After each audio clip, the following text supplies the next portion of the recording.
Hi everyone, welcome back to our next video. Today we're going to meet Donna, and you've been a nomad for quite a while now, haven't Well, you? 2 years. This is my second year. Two Yeah. years, and you are in this. What is this you're in? This is an Escape 17B. That means it has a bathroom. And it's made by Escape Trailers Industries in British Columbia, Canada. And so you must be Canadian. I am Canadian. So you're down here for your 6-month tour, Yes. and then you have to go back. Yes. And you probably want to go back. Canada's home. Yeah, but it's pretty nice down here. It sure is. It sure is. I'm sure loving it. But you're here for the winter. I'm here for the winter. Like a lot of Canadian snowbirds, you come down for the winter. Yeah. And then you go home, and Canada's beautiful in the summer. It is beautiful, and I love the mountains and all that, and I'll probably be hanging out there most of the summer. And you're from BC? I'm from Alberta, actually. Alberta, but yeah. When I go back, I'll go to British Columbia because they're already having daffodils up, and there's probably still a foot of snow where I come from. So right. And British Columbia has an awful lot of free camping. Is that what you do in Canada? Yes. Well, I did more free camping this year than I did last year in the States as well as Canada.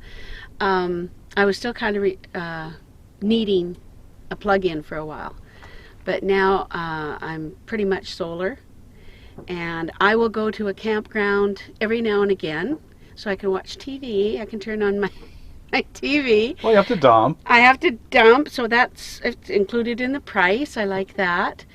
And I just kind of catch up on a few things. But it doesn't compare to being out in the wild. I love the wild. Right. So you like boondocking. I love boondocking. It's my favorite kind of camping. Right. When you go home this year, will you do half and half RV parks and boondocking? I'll probably boondock more often than RV parks. But I also do some kind of looking after people's property, and then I can park free. Oh, uh-huh. So kind of a house sitting thing? Kind of a house sitting thing. I prefer doing it out in the country, so looking after their critters out in the country. And do you just doing it with friends, or is there an organized way to do that? Sometimes there's websites for house sitting. There is organized websites, but I usually do it. I have enough friends because I had a dog business, and so I know a lot of people. But I've also been offered people's driveways. I've also been offered someone who owns a utility trailer kind of place. And so what they'll do is with the utility trailer is they have a compound. And so I can stay in the compound, and I do a 10 o'clock walk around kind of thing. Sometimes if I'm up till midnight, I might do a midnight one too, take my dogs with me, walk around. It's very quiet, it's peaceful, but I'm there as a security person. So you're probably just trading the site for the work? Yes. Not getting paid? Yes, and I at least have, well, sometimes I get paid, sometimes I don't, but I try to live within my budget so that I don't have to work, because I'm retired, and so I just try to live within that. So you're just living on your retirement income? Yes. Mm-hmm. Yeah. And you have your full tanks, so you're probably using your systems, the toilet, the shower. Well, sometimes I do, and right now I'm practicing for when I go back home. It's still going to be probably fairly cold, so I'm practicing the bucket method. So see if you can live with that. See if I can live with that. See how I like it. Because you'd be worried about your tanks freezing. Freezing, yes, because the tanks are underneath. This is actually a 3-season trailer, which when I did my research on it, I didn't do a good job, I guess, because the tanks are underneath. And if I was going with something like a Bigfoot, then their tanks are actually up inside under the floor, so they stay warm. But these tanks have foam, spray foam on them. So it helps a little. So that helps. But I just worry that, I don't want things to start cracking and breaking. And right. So I'm going to try that. It might only be for a month or so. And so then you would just sponge bathe to shower. Yes. And actually I do that most of the time now. I do have a inside working shower, but I prefer to shower outside when I have an opportunity. I've got a little setup there that I can show you later. So the rig came with an outside shower plumbed. Yes. Is that right? And then I made an enclosure. Okay. Ability to put an enclosure on. Right. And so I like that better because I had to have an outside shower because if the dogs get muddy, I can hose them off before they come in. And, you know, you can hose off your feet. It's really nice to have that. Now, most people probably look at your trailer and confuse it with with a casita or a scamp. Yes, oftentimes. And it's pretty similar. It is similar. It is a little bit better built than either of those, and there's more storage than in a casita. And I have a full-time mattress. I took out the dinette in the one area, and when they did the build, I had them build a full-time bed. That way I can use the storage underneath better. So you bought it new. Yes. And kind of had it custom, and they'll custom for you, apparently. Yes. They'll do a certain amount. Are they more expensive or less expensive than a casita? They're more expensive. They're more expensive. Yes. So I think the base price for a 17-foot, mine's a 17-foot, is around $28,000, which is, you know, you think you could buy a big RV for that.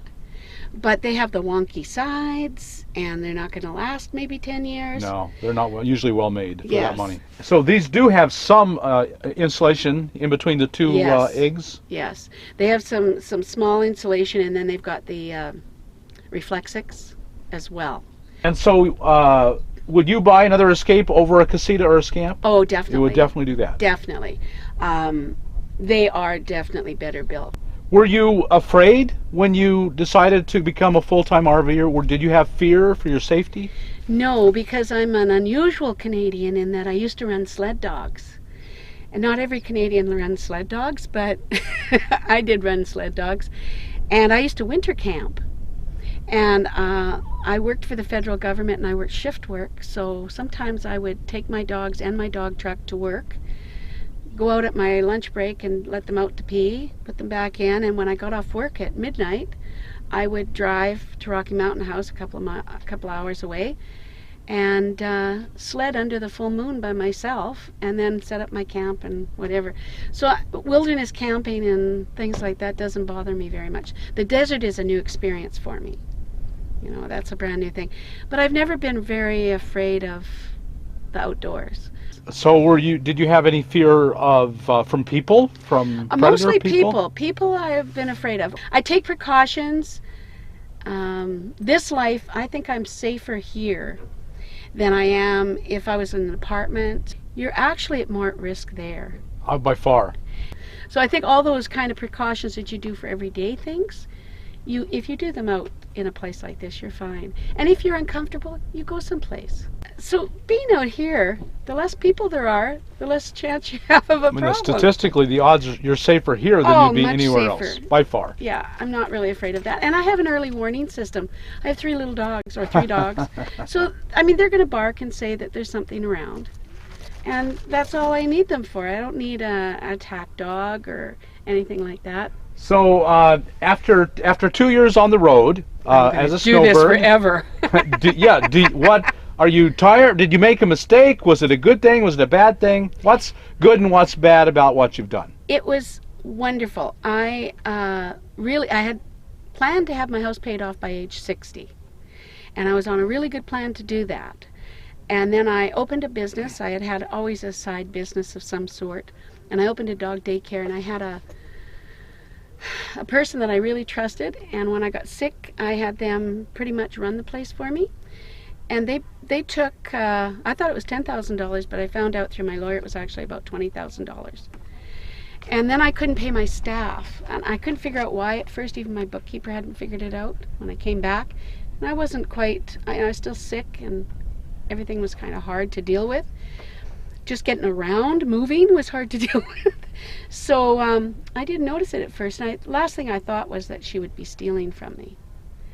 And she did. She padded things. And so when I got my my severance package, I used that to pay my staff and to pay all my bills at the business. I'm a very proud person, I guess, and I could not pay my people I owed money to. And my staff, I couldn't leave my staff without money. So I used my severance package and paid everything off. And then I sold the business for very, very little money, and I had taken out money on my house to open my business.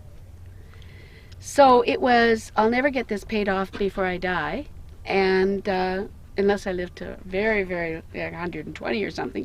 So what I'll do is, I didn't want to have debt.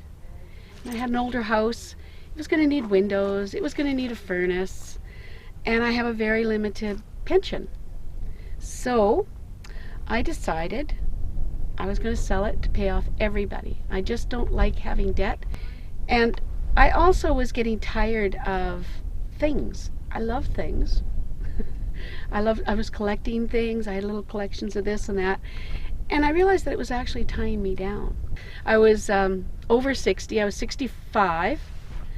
No, I was 65. And I decided, nah, do I really need a house? I only use like the bedroom and the kitchen and sometimes the living room. Do I really need a house? So I sold it. I bought this, bought my truck, paid for everything right up front. And so I had no debt, paid off all my debts, paid off everything, and walked away. And I always figure you can change your mind. And people were worried. They said, well, what happens if you get sick? What happens if you're on the road and you get sick? And you know what I found is if I was on the road and I got sick, there are people, even here in this camp, that would help me. So overall, you're really glad you became a nomad. It's like being a turtle. You got your vehicle with you and you got your home with you. And I just love it. I think it's the greatest thing. I'm so glad I did this. I really have to thank you, Bob, for that, because I was scrolling through YouTube and looking at all these things and thinking about the tiny house and thinking about, well, that's not really going to work. And then I saw your videos and they were so practical. I would not change this lifestyle. This is, you actually opened up something for me. And then I started looking at other YouTube things. But some of them were very kind of highfalutin and living pretty high off the hog. And they weren't as mobile. I really like the mobility of living small. I would rather, walk out in the desert and have a heart attack than be in a nursing home in a wheelchair, peeing myself and drooling on myself. That's not an option for me. It isn't an option for me either. One is just the cost to other people. I have this thing about I don't want to cost other people. My pension, I earned it. It's mine. I'm not being on welfare. Not that I have been on welfare for a short period of time as a single mom, and I wanted to get off it as soon as I could because I just don't like sponging off of other people. But this allows me to live a very easy lifestyle. And I'd much rather lower my standards to live within my means than live on credit and owe money. I just don't like that. It's the most wonderful feeling. When I'm down here, I basically use a credit card for everything so I can track what I'm spending. And then I pay it off every month. Well, Donna, thank you so much for sharing your story with us and your life. Thank I really you. appreciate it. And Thank everyone, you. I hope you learned something. Those of you who are Canadians have been wanting more information about how you can also be a boondocker and coming to the U.S. So hopefully you got something out of all of that too. And thanks, Donna. And would you mind showing us your rig? I would love that. That would be great. Great. So we're going to end this video here so that it's not too long, and then watch the next video where we will actually take a tour and see the inside of Donna's Escape. Thank you, Donna. Thank you. Bye. Bye-bye.